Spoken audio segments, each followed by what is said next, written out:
وجود باری تعالیٰ کے دلائل۔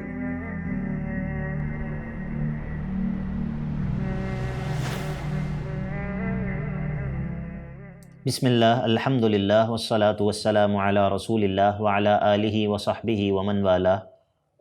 اللہم انفعنا بما علمتنا وعلمنا ما ينفعنا وزدنا علما، رب اشرح لی صدری ویسر لی امری واحلل عقدۃ من لسانی یفقہوا قولی۔ ہمارا پہلا موضوع اللہ رب العزت کے وجود کے دلائل ہے۔ اللہ رب العزت کے وجود پر کئی طرح کے دلائل موجود ہیں۔ ان دلائل کی اگر تقسیم کی جائے تو یہ 4 طرح کے دلائل ہیں کہ جن سے انسان اللہ رب العزت کے وجود پر استدلال کر سکتا ہے۔ ان دلائل کی پہلی قسم الادلۃ الفطریہ، فطرت کے دلائل ہیں۔ فطرت اس حالت کو کہتے ہیں کہ جس پر انسان اس دنیا میں آتا ہے، وہ حالت جو کہ تمام قسم کی خارجی چیزوں سے، باہر سے انسان کے مزاج کو، انسان کی طبیعت کو متاثر کرنے والی چیزوں سے محفوظ اس حالت میں جب انسان ہوتا ہے کہ جس پر وہ اس دنیا میں آتا ہے، اس حالت کو انسان کی فطرت کہتے ہیں۔ اللہ رب العزت کے وجود پر فطرت دلالت کرتی ہے اور انسان کی فطرت اس کو اس بات پر قائل کرتی ہے اور یہ پکار کر کہتی ہے کہ اے انسان، تیرا کوئی خالق موجود ہے۔ اس قسم کے دلائل کو الادلۃ الفطریہ کہتے ہیں۔ قرآن مجید جگہ جگہ اس طرح کے دلائل کی طرف اشارہ کرتا ہے، جس طرح کہ سورہ روم کے اندر اللہ رب العزت فرماتا ہے فَأَقِمْ وَجْهَكَ لِلدِّينِ حَنِيفًا فِطْرَةَ اللَّهِ الَّتِي فَطَرَ النَّاسَ عَلَيْهَا لَا تَبْدِيلَ لِخَلْقِ اللَّهِ ذَلِكَ الدِّينُ الْقَيِّمُ۔ فَأَقِمْ وَجْهَكَ لِلدِّينِ حَنِيفًا، آپ اللہ کی طرف اپنے چہرے کو یکسوئی کے ساتھ قائم کیے رکھیے۔ فطرت اللہ التی فطر الناس علیہا، یہ وہ فطرت ہے کہ جس پر اللہ رب العزت نے انسان کو تخلیق کیا ہے۔ یہ وہ فطرت ہے کہ جس پر اللہ رب العزت نے انسان کو پیدا کیا ہے۔ لا تبدیل لخلق اللہ، اور اللہ رب العزت کی تخلیق کو کوئی تبدیل کرنے والا نہیں ہے۔ اسی طرح صحیح بخاری اور صحیح مسلم کی حدیث ہے کہ جس کے اندر اللہ کے نبی علیہ الصلاۃ والسلام فرماتے ہیں کہ ما من مولود الا ویولد علی الفطرہ، کوئی بھی ایسا پیدا ہونے والا بچہ نہیں ہوتا مگر یہ کہ وہ فطرت پر پیدا ہوتا ہے۔ فَأَبَوَاهُ يُهَوِّدَانِهِ أَوْ يُنَصِّرَانِهِ أَوْ يُمَجِّسَانِهِ، اس بچے کے والدین یا تو اس کو یہودی بنا دیتے ہیں یا اس کو مجوسی یا پھر اس کو عیسائی بنا دیتے ہیں۔ یعنی کہ انسان جب پیدا ہوتا ہے تو وہ فطرت اس کی جب ان تمام باہر سے متاثر کرنے والی چیزوں سے محفوظ ہو تو وہ سلیم الفطرت بچہ، اس کے اندر اللہ کے وجود کا ایمان جو ہے وہ اس فطرت کے اندر موجود ہوتا ہے۔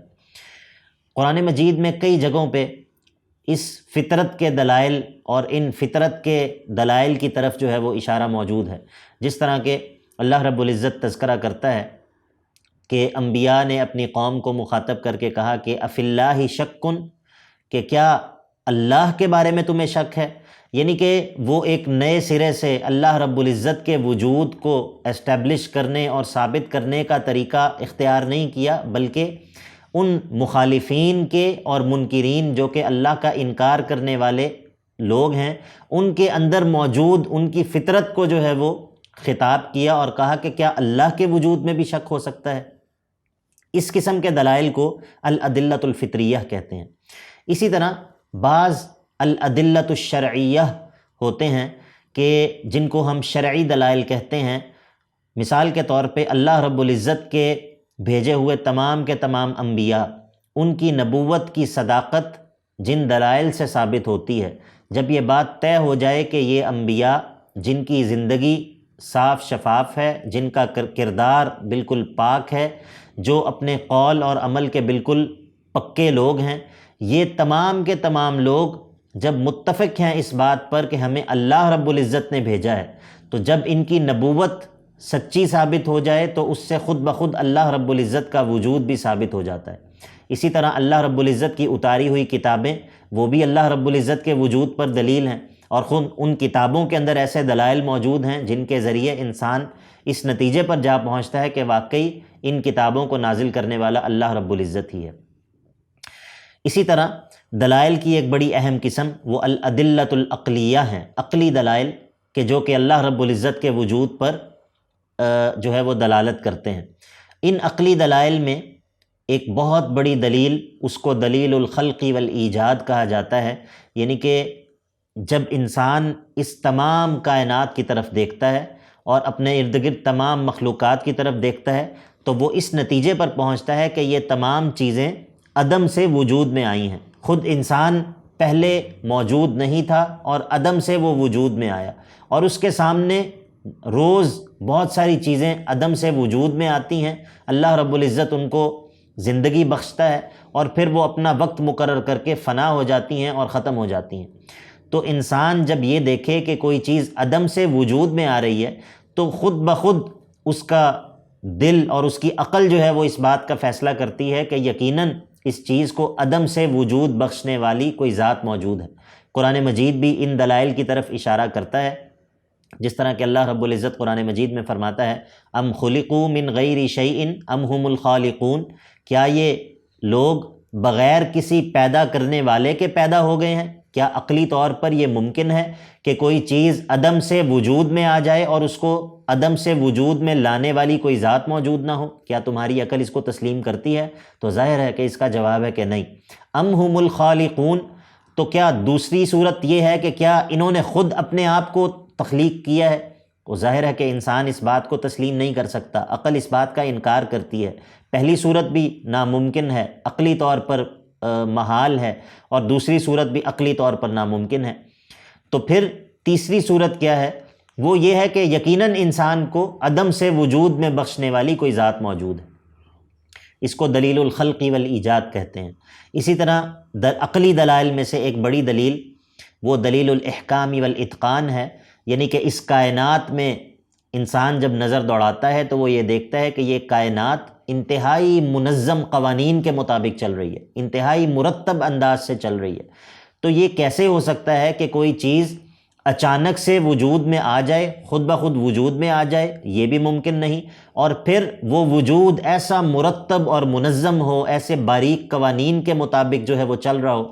اس کو ہم انگریزی میں فائن ٹیوننگ آرگومنٹ کہتے ہیں کہ یہ پوری کائنات بڑی فائنلی ٹیونڈ ہے، اس کے اندر ہر چیز انتہائی منظم انداز سے باریک اندازے کے مطابق چل رہی ہے۔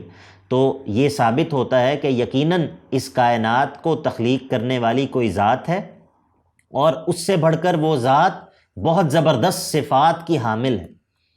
اس کو دلیل الاحکام والاتقان کہا جاتا ہے، یہ بھی الادلۃ العقلیہ میں سے ہے۔ اسی طرح بعض دلائل کا تعلق حس اور مشاہدے سے ہے۔ مثال کے طور پر انسان یہ دیکھتا ہے کہ لوگوں کی دعائیں قبول ہوتی ہیں۔